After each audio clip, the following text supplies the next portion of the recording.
요한계시록 15장 1절부터 8절까지 함께 봉독합니다. 또 하늘에 크고 이상한 다른 이적을 보매 일곱 천사가 일곱 재앙을 가졌으니 곧 마지막 재앙이라. 하나님의 진노가 이것으로 마치리로다.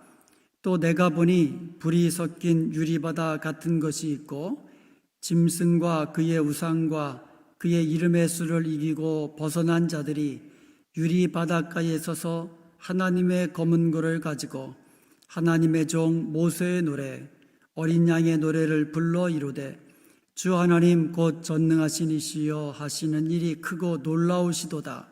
만국의 왕이시여 주의 길이 의롭고 참되시도다. 주여 누가 주의 이름을 두려워하지 아니하며 영화롭게 하지 아니하오리이까. 오직 주만 거룩하시니이다. 주의 의로우신 일이 나타났음에 만국이 와서 주께 경배하리이다 하더라. 또 2일 후에 내가 보니 하늘의 증거 장막의 성전이 열리며 일곱 재앙을 가진 일곱 천사가 성전으로부터 나와 맑고 빛난 세마포 옷을 입고 가슴에 금띠를 띠고 네 생물 중에 하나가 영원토록 살아계신 하나님의 진노를 가득히 담은 금 대접 일곱을 그 일곱 천사들에게 주니 하나님의 영광과 능력으로 말미암아 성전에 연기가 가득 차매 일곱 천사의 일곱 재앙이 마치기까지는 성전에 능히 들어갈 자가 없더라. 아멘. 오늘은 일곱 재앙,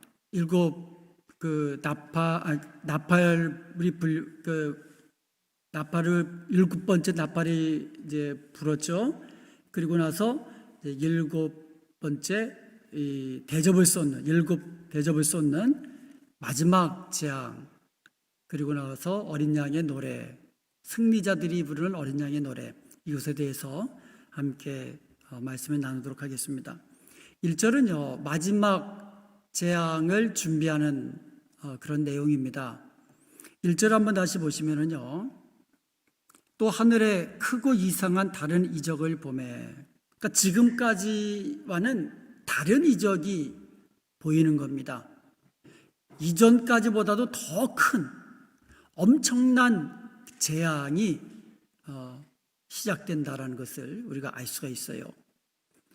일곱 천사가 일곱 재앙을 가졌으니 곧 마지막 재앙이라. 하나님의 진노가 이것을 마치리로다. 이 일곱 대접 재앙이 마지막 재앙이라는 거예요.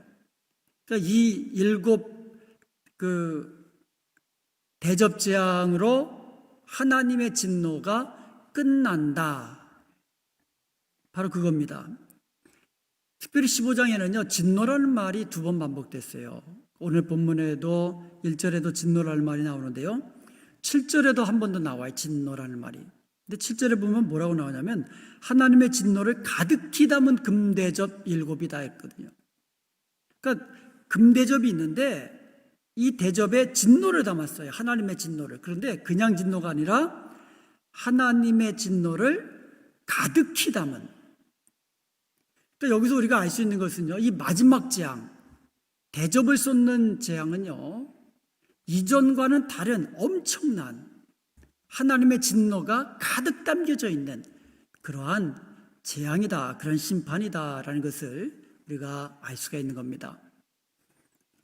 자, 그러면 계시록에 나와 있는 세 가지 재앙에 대해서 한번 복습을 한번 해보도록 하겠어요. 그러니까 각 재앙마다 7번씩 나오거든요. 이것이 시리즈로 3번 나오는데, 첫 번째가 뭐죠? 일곱 인재앙, 두 번째로 일곱 나팔재앙, 세 번째로 일곱 대접재앙, 이렇게 재앙 시리즈, 심판 시리즈가 세 가지가 나오고 있습니다. 이 세 가지 재앙 시리즈를 어떻게 해석하느냐, 크게 두 가지로 해석이 된다고 그랬습니다. 첫 번째로는 세 종류의 재앙이 시리즈가 각각 별개의 시리즈로, 각각 별개의 재앙으로 해석하는 겁니다. 근데 여기에는 어떤 패턴이 있어요. 첫 번째, 우리가 외우기 좋게, 계시록의 내용을 외우기 좋게, 그럼 6 그러면 여섯인 그러잖아요. 여섯인. 8 그러면 나팔. 그래서 여섯인 재앙, 6장이, 계시록 6장이 첫 번째 인을 떼는 것부터 여섯 번째 인을 떼는 것까지가 계시록 6장에 나옵니다. 그리고 나서 일곱 번째 인을 떼는 재앙이 8장 1절에 나와요. 좀 떨어져서 나옵니다. 그런데 일곱 번째 인을 떼면서 뭐가 시작하냐면 그 밑에서 나팔 재앙이 시작되는 거예요. 그래서 8, 그러니까 이 나팔 재앙 1사, 9장은 나팔 재앙 5, 6. 그래서 8장과 9장이 나팔 재앙 첫 번째부터 여섯 번째까지 나오는 겁니다. 그리고 그 사이에 이제 삽입이 되다가 일곱 번째 나팔 재앙이 11장 15절에 나옵니다. 그리고 일곱 번째 나팔이 울리면서 그 사이에 12장, 13장, 14장에 그 삽입장이 나오고, 그리고 나서 좀 떨어졌지만 일곱 그 대접 재앙이 시작되는 거예요. 그러니까 큰 표를 보면은 그러니까 인재앙의 마지막 일곱 번째 인을 떼는 재앙에 나팔 재앙이 있고, 일곱 번째 나팔을 부는 재앙의 밑에 또 마지막 대접 재앙이 나오는 거예요. 그러니까 어떻게 보면 일곱 번째 인 재앙 속에 나머지 두 재앙 시리즈가 들어가 있는 그와 같은 어떤 도표를 통해서 우리가 알 수가 있고요. 그리고 이 마지막 재앙이 나팔 재앙, 대접 재앙이기 때문에 굉장히 다른 것보다는 다른 엄청난 하나님의 진노를 담은 그 같은 마지막 재앙이다. 이것이 각각 별개의 재앙으로 해석하는 그러한 해석 방법입니다. 물론 이것은 시간수는 아니라 그랬어요. 그리고 두 번째로는 히브리 사고에 입각해서 동사 중심으로 해석하는 방법이 있다 그랬어요. 인을 뗀다. 뗀다라는 말은 이 봉인된 거거든요. 인을 이렇게 한다는 것은 봉인한다는 거예요. 도장을 땅 찍어서, 그러니까 어떤 편지를 보낼 때에 다른 사람이 손을 못 대도록 어떻게 합니까? 풀로 완전히 붙이고 도장으로 딱 인을 치죠. 뜯어보지 못하도록. 그래서 그 봉인된 것을 떼는 것은 그동안 감춰져 있던 종말의 그 스케줄이 열린다라는 뜻이에요. 그러니까 마지막 하나님의 그 진노의 그 심판이 열린다라는 뜻이에요. 그래서 이것은 이 땅에 하나님의 진노가 임하니까 준비하라는 어떤 메시지로 볼 수가 있죠. 그 다음에 두 번째 재앙 시리즈가 나팔을 분다. 우리가 보통 나팔을 불 때는 무엇인가 시작을 알리는 그 같은 행위거든요. 그래서 재앙의 시작을 알리는 거예요. 그러면서 경고하는 데 초점을 두고 있는 거예요. 성도들로 하여금 이 재앙의 때에 끝까지 믿음을 지키고 하나님의 말씀을 지켜라. 그것을 위로하고 격려하며 믿음을 북돋기 위함이고, 또 세상 사람들에게는 하나님의 진노가 곧 임할 것이니 회개하고 하나님께로 돌아오라라는 어떤 그런 경고의 메시지로 우리가 볼 수가 있는 겁니다. 대접을 쏟는다. 쏟아버리면 이거는 다시는 주워 담지 못하잖아요. 본격적인 재앙, 실제적인 재앙이 이제부터 임한다라는 것을 보여주는 거죠. 그래서 마지막 재앙이다. 이렇게 표현하고 있는 겁니다. 하나님의 크신 진노를 대접을 쏟는 그 행위를 통해서 보여주고 있는 것입니다. 자, 마지막 재앙이 15장 1절에서 이제 준비됐죠. 그리고 나서 15장 5절로 이게 연결이 돼요. 그럼 그 사이에 15장 2절에서 4절까지 천상에서 승리한 자들이 부르는 어린 양의 노래가 나옵니다. 자, 천상에서 승리한 자들의 이 찬양이 2절부터 4절까지 나오는데 2절에 보면은요, 천상에서 찬양하는 자들이 누구인가? 그들이 누구인가? 이것을 우리에게 알려주고 있어요. 여러분, 천상에서 찬양하는 그 무리들 가운데 들고 싶잖아요. 우리 모두 다 승리한 자들, 천상에서 승리해서 찬양하는 자들에게 속해야 되는데 그들이 누구냐? 2절 한번 보겠습니다. 또 내가 보니 불이 섞인 유리바다 같은 것이 있고, 그러니까 유리바다인데 불이 섞인 유리바다 같은 것이 있다 그랬어요.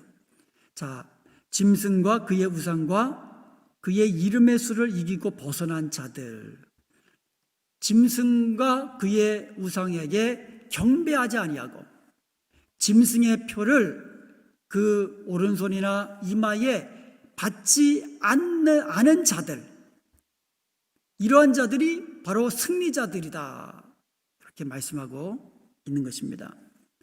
짐승이 아무리 자기를 경배하라고 때로는 회유하고 유혹하고 그리고 핍박하고 죽인다 할지라도 끝까지 믿음을 지키며 하나님만을 섬겼던 사람들, 그 사람들, 오직 하나님의 말씀과 예수 그리스도에 대한 믿음을 끝까지 지켰던 성도들, 이런 성도들이 승리자가 되어서 천상에서 찬양하고 있다는 겁니다. 그 다니엘서에 보면은요, 다니엘의 세 친구들이 느부갓네살의 그 금신상 앞에 절하지 않았잖아요. 로마 제국에 살던 기독교인들도요, 비록 순교의 제물이 되는 한이 있더라도 끝까지 믿음을 지켰잖아요. 오직 예수 그리스도만이 나의 주인이십니다. Jesus is my Lord. 예수님이 나의 주인님, 주님이십니다. 끝까지 이 믿음으로 황제와 그 황제의 우상 앞에 엎드려 절하지 아니하고 믿음을 지켰던 그 수많은 초대교회 성도들의 모습을 우리가 보게 됩니다. 하나님을 대적하는 세상 권력 앞에 타협하지 아니하고 무릎 꿇지 아니하고 끝까지 믿음의 정조를 지켰던 승리자들, 그 승리자들이 부르는 찬양이라는 것입니다. 우리나라에도 그런 일이 많이 있었잖아요. 그 중에 가장 대표적인 것이 이제 일제시대에 이제 신사참배를 강요했잖아요. 일제가. 그때 많은 사람들이 신사참배를 했지만 그래도 끝까지 신사참배를 거부하고 순교했던 믿음의 조상들이 있습니다. 우리가 잘 아는 주기철 목사님, 가장 대표적인 분이잖아요. 끝까지 신사참배를 거부하고 그 앞에 절하지 아니하고 순교의 제물로 승리자가 되었던 믿음의 우리 선조들의 모습을 우리가 기억하는 것입니다. 이렇게 믿음을 지키고 승리한 사람들이 천상에서 부르고 있는 노래, 그 노래가 바로 어린 양의 노래인 것입니다. 자, 우리가요, 이 땅에서 일시적으로 어떤 안위를, 어떤 세상의 어떤 부귀와 영화를 준다고 약속하고 이렇게 아무리 세상 것으로 유혹해도요, 우리는 넘어가지 말아야 됩니다. 그리고 우리를 죽인다, 심지어 이렇게 핍박한다 할지라도 우리는 결코 우리가 무릎을 꿇고 그 앞에 엎드리지 말아야 되는 것이죠. 목숨을 잃는 한이 있더라도 말씀과 믿음을 지키는 성도가 되어서 우리 천상에서 하나님을 찬양하는 저와 여러분이 될 수 있기를 주님의 이름으로 간절히 축원드립니다. 유리바닷가에 서서 부른다 그랬어요. 유리바닷가. 근데 유리바다는 불이 섞인 유리바다다, 이렇게 표현을 했어요. 불이 섞인 유리바다. 계시록 4장 6절에는요, 수정과 같은 유리바다라고 그랬어요. 우리가 보통 천상에서 유리바다가 있는데 그 유리바다는 수정과 같다, 이런 말은 많이 들어봤을 겁니다. 그런데 오늘 본문에 보면 수정이 뭐로 바뀌었어요? 불로 바뀌었어요. 불이 섞인 유리바다라고 표현하고 있습니다. 여러분, 불은요, 하나님의 심판을 상징하잖아요. 유리바다는 천상의 홍해라고 한번 생각해 보세요. 이스라엘 백성들이 애굽에서 나와가지고 홍해바다를 건넜습니다. 그런데 이 홍해바다는요, 이스라엘 백성들에게는 구원의 길이었지만 뒤따라오는 애굽 군사들에게는 하나님의 심판의 바다가 된 거예요. 그래서 전부 다 물로 수장되어서 죽지 않았습니까? 이스라엘 민족에게는 구원의 승리의 기쁨을 안겨주었지만 뒤따라오는 애굽 군사들에게는 하나님의 심판의 홍해가 되었던 것이지요. 마찬가지예요. 불 섞인 유리바다는요, 모든 대적들을 하나님의 진노의 불로 심판하시는 그와 같은 바다라는 거죠. 그렇지만 성도들은 어때요? 그 불 섞인 유리바다가 성도들에게는 구원의 유리바다가 되는 거예요. 승리한 성도들이 그 유리바다 곁에서 찬양하고 하나님께 영광 돌리는 그와 같은 이 구원의 유리바다가 되는 거죠. 승리한 자들이 유리바다가에 섰다는 것은요, 불 섞인 유리바다를 다 건너고 하나님의 심판을 다 통과하고 천상에서 승리자가 되어서 부르는 그와 같은 노래다. 그래서 불 섞인 유리바다 곁에서 하나님의 구원을 찬양하며 또 하나님의 그 불로 심판하시는 하나님의 능력, 그 하나님의 능력 속에 나타나는 하나님의 영광을 찬양하는 이와 같은 모습을 우리가 보게 되는 겁니다. 승리자들이 찬양한 내용이 3절과 4절입니다. 3절에 보면은요, 하나님의 종 모세의 노래, 어린 양의 노래를 불러 이르되. 자, 승리자들이 천상에서 부른 노래는 어떤 노래예요? 모세의 노래, 어린 양의 노래. 하나님의 종 모세의 노래, 어린 양의 노래. 이게 천상에서 승리자들이 부른 찬송의 내용입니다. 자, 그러면 왜 모세의 노래라고 표현했을까요? 좀 전에도 제가 설명드렸지만 출애굽기 15장에 보면 모세가 부른 노래가 있습니다. 하나님의 은혜로 홍해를 건넌 다음에 하나님의 구원의 그 능력과 영광을 경험한 이후에, 목도한 이후에 하나님의 은혜가 너무 감사해서 홍해 바다 곁에서 부른 노래가 출애굽기 15장에 있는 거예요. 마찬가지로 천상의 승리자들은 불 섞인 유리바다를 하나님의 은혜로, 하나님의 능력으로 다 건넌 후에 천국에서 부르는 노래이기 때문에 모세의 노래다, 이렇게 명명한 것 같아요. 그러면 홍해를 건넌 후에 홍해바다 곁에서 부른 그 노래와 유리바다 곁에서 부른 이 노래와 어떠한 차이가 있을까요? 여기에는 근본적인 차이가 있습니다. 아주 중요한 차이가 있습니다. 그건 뭐냐면 홍해를 건넌 이스라엘은요, 조금 지나면 또 광야로 들어가가지고 거기서 또 실패도 경험하고 뭐 그러잖아요. 그렇지만 유리바다 곁에서 모세의 노래를 부르는 이들은요, 그 승리는 영원한 승리예요. 왜 영원한 승리입니까? 어린 양의 구속의 은혜로 인한 승리이기 때문에 그렇습니다. 그래서 어린 양의 노래다라고 그렇게 부르는 겁니다. 어린 양의 노래는요, 예수 그리스도의 피로 깨끗이 씻김받고 어린 양의 피로 구속함을 받고 그렇게 구원받은 성도들이 부르는 노래이기 때문에 어린 양의 노래인 줄로 믿습니다. 여러분, 사탄이 가장 무서워하는 것이 무엇일까요? 세상 권력자? 절대로 무서워하지 않습니다. 왜요? 자기 수중에 있으니까. 세상 권력자는요, 우리가 계시록 12장과 또 13장에서 우리가 살펴보았듯이 그 사탄과 그 짐승들에 의해서 조종받고 있잖아요. 세상 권력자들이. 그러면 자기의 하수인인데 사탄이 무서워할 리가 없죠. 사탄이 무서워하는 것은요, 어린 양, 예수 그리스도를 무서워하는 줄로 믿습니다. 예수의 이름과 어린 양의 보혈, 이게 사탄이 가장 무서워하는 이름이요 또 피인 줄 것을 믿으시기 바랍니다.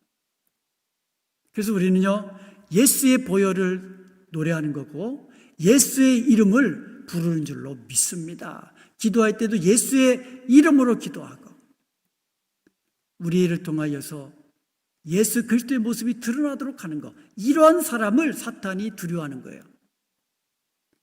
그냥 예수 믿는다는 사람 사탄 두려워하지 않습니다. 정말 믿음으로 어린 양을 따르는 자들, 예수 그리스도께서 6월절 어린 양으로 이 땅에 오셨잖아요. 그래서 십자가에 돌아가셔서 세상 사람들이 보기에는 실패자 같았잖아요. 그렇지만 다시 오시는 메시아는요, 영광스러운 승리의 승리자 메시아의 모습, 영광스러운 모습으로 다시 오시는 줄로 믿습니다. 그러므로 우리는 그 어린 양의 모습으로 살아갈 때에 사탄이 우리를 두려워하는 거예요. 교만하고 높아지려고 하고 이와 같은 자를 무서워하지 않습니다. 예수의 이름을 가지고 예수님의 보혈을 이 마음속에 담고 예수님이 가신 길을 따라가는 자들, 예수님이 어린 양이 어디로 이끌든지 뒤따라가며 믿음을 지키는 자들, 이와 같은 성도들을 사탄이 두려워하는 줄로 믿습니다. 그래서 우리는요, 사탄이 두려워하는 그와 같은 성도의 모습으로 살아가야지, 그냥 사탄이 쟤는 그냥 놔둬도 돼, 이와 같은 이 세상과 구별되지 아니한 세상 사람들과 똑같은 모습으로 살아가는 그와 같은 이 모습으로 사는 자들이 아니라 세상과 구별된 주님 닮은 모습으로 주님이 가신 그 길을 우리가 묵묵히 믿음으로 따라가는, 인내로 따라가는 그와 같은 이 믿음의 성도들이 되기를 주님의 이름으로 간절히 축원드립니다. 자, 그러면 모세의 노래, 어린 양의 노래의 내용은 어떠한 것일까요? 3절을 이제 하반절을 다시 보면, 3절을 다시 한번 보면은요, 주 하나님 곧 전능하신 이여 하시는 일이 크고 기이하시도다, 이렇게 찬양합니다. 하나님이 하시는 일이 있죠. 창조도 그렇고 또 구원도 그렇고, 여기서 하나님의 기이한 일이라는 것은 이제 하나님의 구원 사역을 의미하는 것이겠죠. 하나님의 구원 사역, 이것은요 기이한 일입니다. 오직 하나님만이 하실 수 있는 참으로 기이한 일이에요. 바로 그것을 찬양하는 겁니다. 그리고 계속해서 어떻게 찬양합니까? 주님은 만국을 통치하시는 왕이며 주의 길은 의롭고 참되다고 찬양합니다. 주님은 만국을 통치하시는 왕이십니다. 그런데요, 세상 왕과 다른 점은 주님의 통치는요 의롭고 참된 통치라는 거예요. 주님이 다스리는 나라는 평화의 나라라는 것입니다. 결국 이 땅에서는요, 우리의 싸움은 누구를 왕으로 섬기며 살아갈 것인가, 바로 이 싸움이에요. 내가 나의 삶의 주인이고 내가 나의 왕인가, 세상 임금, 세상 권세를 쥐고 있는 그 세상 임금을 왕으로 섬기는 자인가, 아니면 예수 그리스도만이 나의 유일한 주님이요 나의 왕이시다라고 고백하며 살아가는가, 이것이 우리의 싸움인 줄로 믿습니다. 오직 주님을 우리의 왕으로, 주님만이 오직 내 인생의 주인으로 여기고 주님만을 따르며 주님의 다스림에 순종하며 살아갈 때에 우리는 주님처럼 마지막에 승리자가 되어서 천상에서 찬양하는 저와 여러분이 될 수 있는 줄로 믿습니다. 여러분, 그 어린 양을 따라가는 것이, 아무 힘없는 어린 양을 따라가는 것이 어떻게 보면 미련해 보일 수 있어요. 바보스러워 보일 수가 있습니다. 그렇지만 그 길이 승리의 길인 것을 우리는 기억해야 됩니다. 세상의 권세를 잡은 그 짐승을 따르는, 사탄을 따르는 것이 어떻게 보면 세상에서는 저 사람이 더 똑똑하네 라고 이 세상에서는 여김받을 수 있습니다. 그리고 그 짐승과 그 짐승의 우상에게 경배하는 것이 더 안전해 보일 수 있습니다. 그리고 그 짐승의 표를 받아가지고 그 매매 자유롭게 하는 것이 더 편안해 보일 수 있습니다. 그러나 그 길의 끝은 하나님의 진노 아래, 심판 아래 죽임을 당하는 것이라는 것을 우리 기억해야만 합니다. 계시록 18장 4절에 보면 또 내가 들으니 하늘로부터 다른 음성이 나서 이르되 내 백성아 거기서 나와 그의 주의에 참여하지 말고 그가 받을 재앙들을 받지 말라. 이게 하나님께서 우리에게 요청하시는 거예요. 마귀가 받을 진노, 마귀를 따르는 짐승들이 받을 진노, 그 짐승의 우상 앞에 경배하고 그 오른손과 이마에 짐승의 표를 받은 자들, 그들이 받을 진노에 동참하지 말라는 거예요. 거기서 나오라는 거예요. 그들이 받을 진노를, 그들이 받을 재앙을, 그들이 받을 심판을 받지 말라. 이게 주님께서 우리에게 요청하시는 겁니다. 그러므로 우리는요, 하나님 나라의 그 생명책의 이름이 기록되어 있는 성도로서 하나님의 계명과 예수 그리스도에 대한 이 믿음을 지키는 자로 살아가야 될 줄로 믿습니다.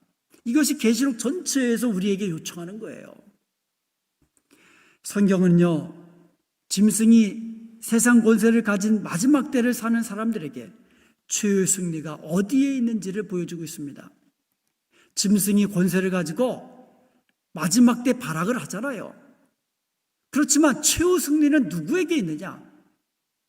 계시록 17장 14절에 보면 그들이 어린 양과 더불어 싸우려니와, 이제 전쟁이 일어나잖아요. 어린 양과 그를 따르는 군대, 사탄과 그를 따르 짐승과 그를 따르는 그 같은 군대가 이제 싸울 때에 누가 이깁니까?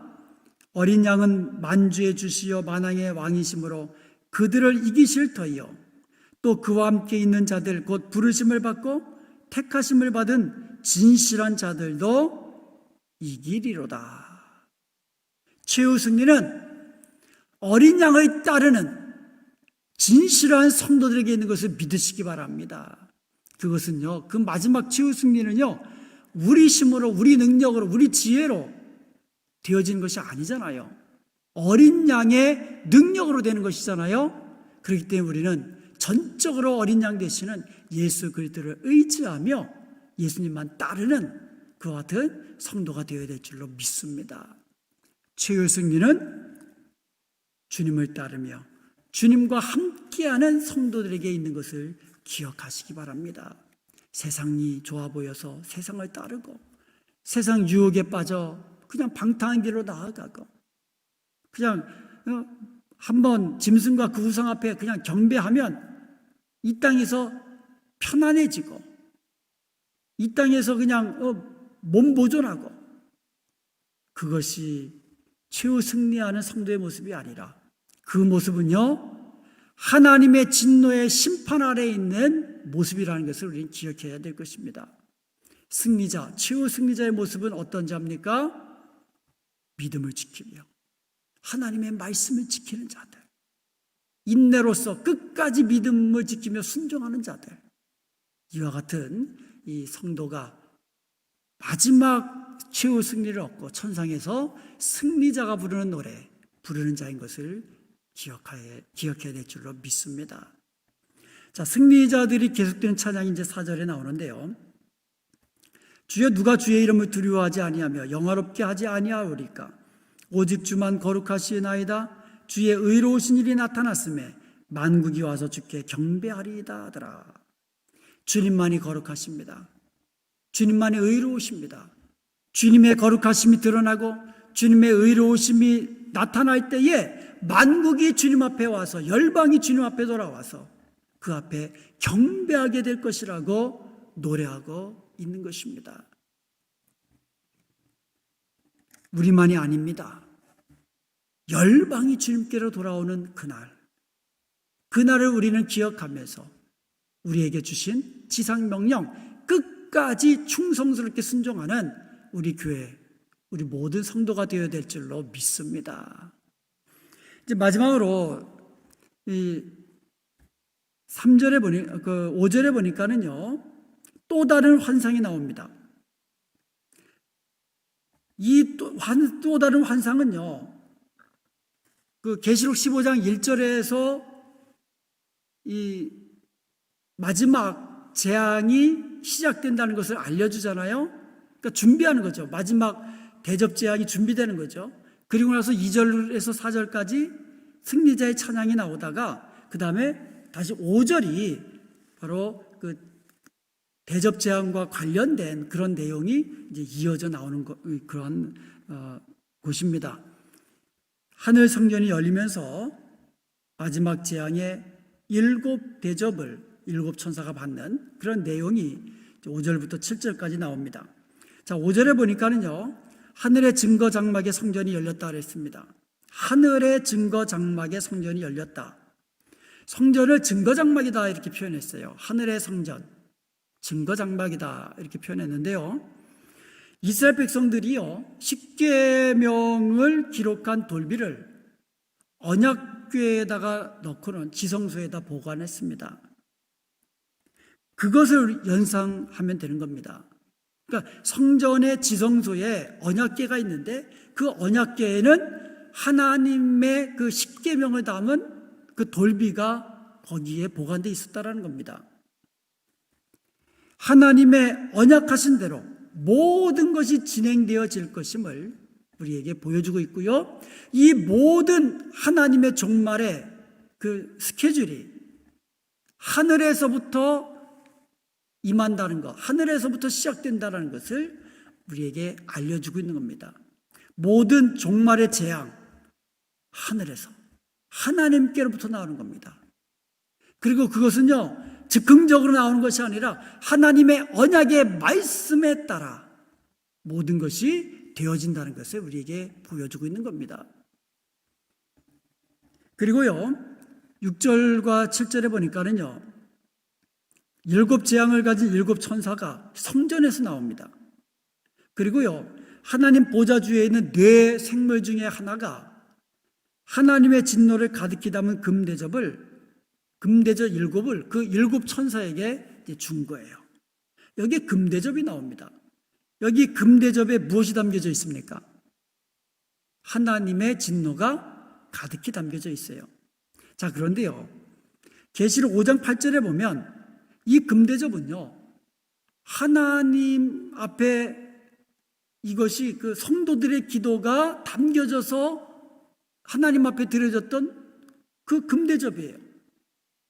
그러니까 계시록 5장 8절에서는요, 성도들의 기도가 담겨져서 하나님 앞에 드려졌는데 이제 그 기도를 하나님께서 받으셨잖아요. 그럼 그 금대접에다가 하나님의 진노를 가득히 담아가지고 쏟아버리시는 거예요.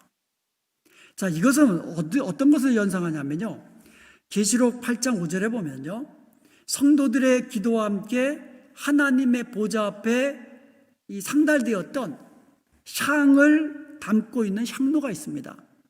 그러니까 하나님의 기도와 그 향을 담아서 하나님 앞에 드려졌던 향로가 있는데, 자, 그러면 하나님께 드려졌던 기도는 하나님이 받으셨잖아요. 그리고 나서 그 향로에다가 뭐를 담으셨냐 하면 거기다가 이 불을 담으셨어요. 그래서 땅에다 쏟았는데 땅에 쏟아지는 건 뭐예요? 불이라는 거죠. 하나님의 심판이라는 거죠. 똑같은 금대접인데 성도들이 하나님 앞에 드리는 것은 하나님께 드려지는 기도요, 순교자들이 드리는 신원인데 그것이 하나님께 올려지면 하나님께서는 거기다가 진노를 담고 불을 담으셔가지고 땅에다 쏟아버리시면 땅에 있는 자들은 하나님의 진노와 하나님의 심판을 받게 된다는 거죠. 이게 굉장히 중요한 것입니다. 저와 여러분은요, 심판받을 자가 아니라 하나님께 드려지는 기도를 우리의 기도를 하나님께서 받으시는 그런 존재라는 거죠.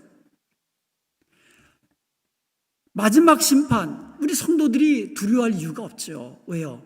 하나님의 심판은 땅에 있는 자들에게 하는 거잖아요. 짐승의 표를 받은 자에게 하나님이 내리시는 하나님의 심판이잖아요. 성도들은 하나님의 그 인으로 인침받은 성도들은 하나님이 보호하시는 것을 믿으시기 바랍니다. 사탄과 짐승들은 우리의 믿는 자를 핍박할지라도 하늘에서 내려오는 심판은 성도들에게 임하는 것이 아니라 짐승과 그 짐승의 우상에게 경배하는 자들과 짐승의 표를 받은 자들에게 임한다는 사실을 기억하시기 바랍니다. 오히려요, 하나님은요, 이 땅에서 핍박받고 고난받고 하나님 앞에 기도하고 탄원하는 그 성도들의 기도를 받으신다라는 거예요. 그리고 가만히 있지 않으신다는 거죠. 거기다가 심판을 담아서, 불을 담아서 쏟으신다. 이 땅에서 고난당하는 성도들에게 큰 위로가 되고 격려가 되는 말씀인 줄로 믿습니다. 성도들은요, 예수님은 어린 양같이 죽임을 당하셨죠. 그렇지만 유다 지파의 사자와 같이 승리하셨잖아요.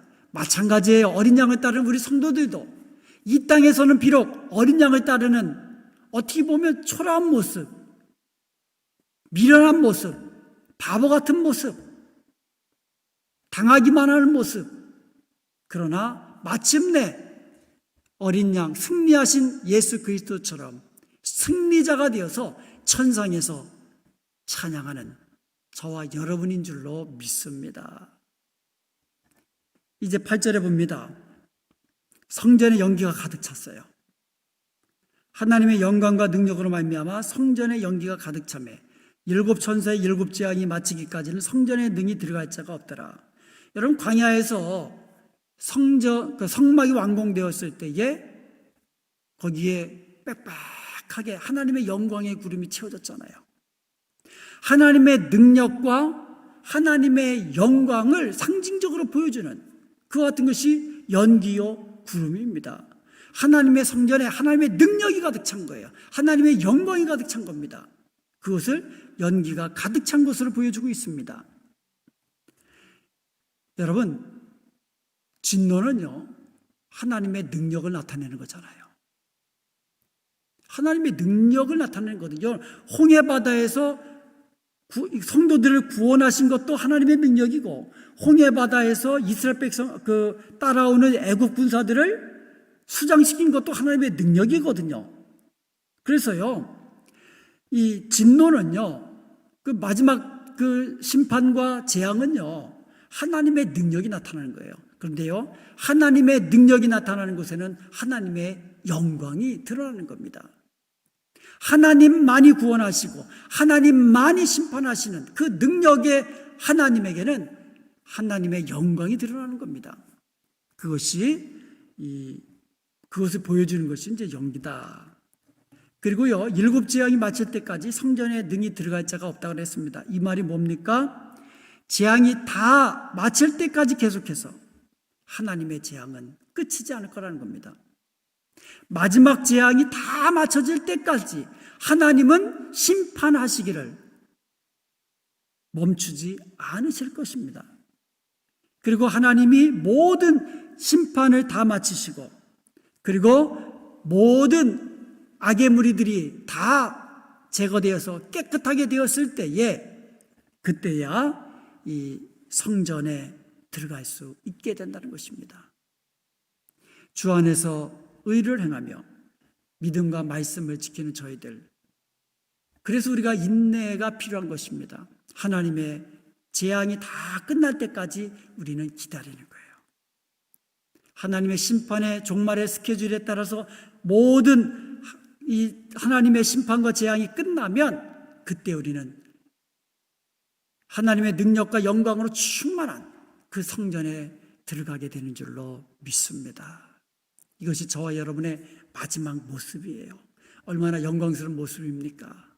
이 영광스러운 승리자의 모습을 기억하면서 이 땅에서 비록 우리에게 어려움이 있고 고난이 없고 심지어 핍박이 온다 할지라도 믿는 자에게 오는 어떤 좀 이 손해도 좀 감수하면서 좀 세상 사람들이 보기에 좀 바보 같아 보여도 어린 양을 따르는 믿음의 사람이 되어서 마지막 천상에서 모세의 노래, 어린 양의 노래, 하나님의 능력과 영광이 가득한 성전에서 마지막 주님과 함께 영원한 생명을 누리는 저와 여러분이 되시기를 주님의 이름으로 축원드립니다.